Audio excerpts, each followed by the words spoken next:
బెల్లంకొండ మండలం నాగిరెడ్డిపాలెంలో ఇక్కడ భూసార పరీక్ష నిమిత్తం మట్టి నమూనాలు ఏ విధంగా తీయాలి అనేది మనం చూపిస్తున్నాము. నాగిరెడ్డిపాలెంలో మాధవి ఎఫ్ఎంటీ వారి యొక్క పరిధిలో ఇక్కడున్న ఐసీఆర్ మట్టి నమూనాలు తీయటం జరుగుతుందండి. అందులో ఇప్పుడు ఇక్కడ ఒక పొలంలో 5 చోట్ల మట్టిని తీసుకొని వి ఆకారంలో 6 అంగుళాల లోతు వరకు మట్టిని తీసి పైనుంచి అన్ని పొరలు వచ్చే విధంగా తీసుకున్నారు.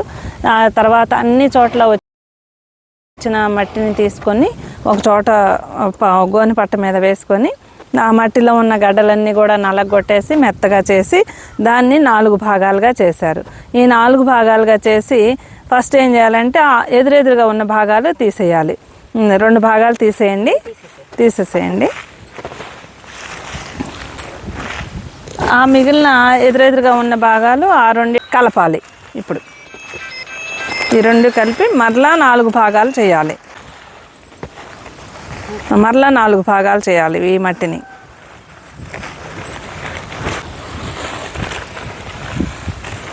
ఈసారి ఆపోజిట్ భాగాలు ఇందాక తీసుకున్న వైపు ఉన్న భాగాలు అవి తీసేయాలి. ఈ ఆపోజిట్ భాగాలు కలపాలి. అవి తీసేయండి. ఈసారి అవి తీసేసేయండి.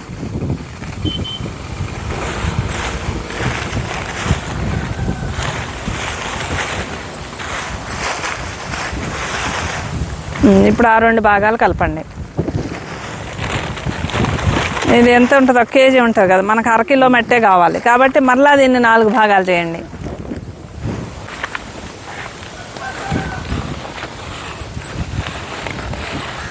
ఈసారి ఇందాక తీసుకున్న వైపు ఉన్న భాగాలు ఉన్నాయి కదా, ఇందాక తీసేసిన వైపు అవి కాకుండా ఆపోజిట్ భాగాలు తీసేయండి. మరలా మొత్తం మట్టిని కలపటం, 4 భాగాలు చేయటం, 2 భాగాలు తీసేయటం, ఎదురెదురు భాగాలు తీసుకోవటం చతుర్విభజన పద్ధతి అంటారు.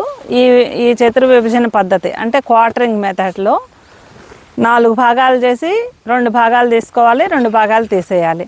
ఈ విధంగా మనకి 1/2 కిలో మట్టి వచ్చేంత వరకు తీసుకొని ఆ మట్టిని చక్కగా మెత్తగా చేసి జల్లెడతో జల్లించి మెత్తగా అయిన తర్వాత అది కవర్లో వేసుకోవాలి.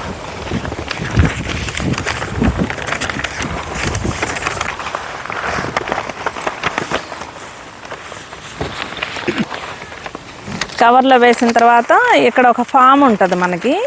ఇదిగోండి, ఇలాంటి ఫాము ఒకటి ఇస్తారు, రైతు వివరాలు తెలియజేసే ఫాము. దీనిలో రైతు పేరు, తండ్రి పేరు, Aadhaar number, mobile number, survey number, caste, లింగం, కోఆర్డినేట్స్ మనం ఏ ప్లేస్లో అయితే తీసామో ఆ జియో కోఆర్డినేట్స్, లాటిట్యూడ్, లాంగిట్యూడ్, అది సన్న చిన్నకారు రైతున, పల్నాడు జిల్లా, మండలం బెల్లంకొండ, గ్రామం పేరు, పిన్ కోడ్, సాగు స్థితి, నీటి వనరులు, ఏ పంటలు వేస్తున్నారు, ఖరీఫ్లో, రబీలో ఏమేమి పంటలు వేస్తున్నారు, తర్వాత గతంలో ఏమేమి వేశారు, మట్టి నమూనా సేకరించిన వారి పేరు, మట్టి నమూనా సేకరించిన తేదీ, ఇవన్నీ కూడా రాసి ఇక్కడ రైతు సంతకం, ఏ సంతకం, ఏఓ గారి సంతకం, ఈ విధంగా ఇట్లా రాశారండి ఆల్రెడీ. ఇలా రాసి మనం తీసినటువంటి ఆ మట్టి నమూనాతో పాటు ఇది కలిపి ఇవ్వవలసి ఉంటుంది. అలాగే ప్రతి మండలంలో కూడా ప్రతి గ్రామానికి ఇప్పుడు మనం ప్రతి రైతుకి కూడా ఈ విధంగా క్యూఆర్ కోడ్లు అనేది ఇవ్వడం జరిగిందండి. ఈ క్యూఆర్ కోడ్లో మనకి ఆన్లైన్ యాప్లో ఎన్ఎంఎన్ఎఫ్ పథకం క్రింద సాయిల్ శాంపుల్స్ తీసేటటువంటి ఎస్హెచ్సి అనే యాప్లో మొత్తం రైతు వివరాలు అన్నీ కూడా నమోదు చేసిన తర్వాత ఈ క్యూఆర్ కోడ్ కూడా స్కాన్ చేసి ఆ రైతు వివరాలన్నీ నమోదు చేసి లాటిట్యూడ్, లాంగిట్యూడ్ కూడా అక్కడ రికార్డ్ చేసుకోవాల్సి ఉంటుంది. ఆ ప్లాట్ కూడా 1 ఎకరాలో తీసారా, 2 ఎకరాల్లో తీసారా అనేది కూడా చక్కగా గుర్తుంచుకొని ఎక్కడైతే మనం నమూనా తీస్తున్నామో అక్కడ 30 మీటర్ల లోపే మనకి జియో కోఆర్డినేట్స్ అనేది రికార్డ్ చేసుకుంటుంది. కాబట్టి ప్రతి రైతు తన పొలంలో అక్కడికి వెళ్ళి మనం ఆన్లైన్లో చేయాలి. జియో కోఆర్డినేట్స్ అన్నీ కూడా అక్కడ తీసుకోవాల్సి ఉంటుంది. కాబట్టి మన ప్రకృతి వ్యవసాయ సిబ్బంది అలాగే రైతు సేవా కేంద్రాల్లో ఉన్నటువంటి సిబ్బంది ఇద్దరు కూడా కలిసి మట్టి నమూనాలు సేకరించే కార్యక్రమం ఇప్పుడు జరుగుతుంది. ఇది national mission on natural farming అనే పథకం క్రింద చేస్తున్నారు కాబట్టి ప్రతి రైతు కూడా సద్వినియోగం చేసుకోండి.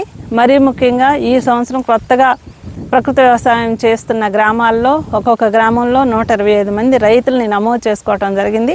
ఆ రైతు పొలాల్లో మట్టి నమూనాలు సేకరించి భూసార పరీక్ష నిమిత్తం పరీక్షా కేంద్రానికి పంపించి అది పరీక్ష చేయించిన తర్వాత ఆ రిజల్ట్స్ కూడా మీకు ఆన్లైన్లోనే రికార్డ్ చేయటం జరుగుతుంది. అవన్నీ ప్రతి రైతు డౌన్లోడ్ చేసుకొని తన పొలం యొక్క భూసార పరిస్థితిని తెలుసుకొని ఎలా ఉంది, అది కర్బన శాతం తక్కువ ఉందా ఎక్కువ ఉందా, నత్రజని ఎంత ఉంది, భాస్వరం ఎంత ఉంది, పొటాష్ ఎంత ఉంది, మన పొలానికి అసలు ఏ ఏ లోపాలు ఉన్నాయి అనేది తెలుసుకొని తద్వారా వాటిని సవరించుకోవడానికి అవకాశం ఉంటుంది. కాబట్టి ప్రతి రైతు ఈ అవకాశాన్ని సద్వినియోగం చేసుకోవాల్సిందిగా మనం చేస్తున్నాను.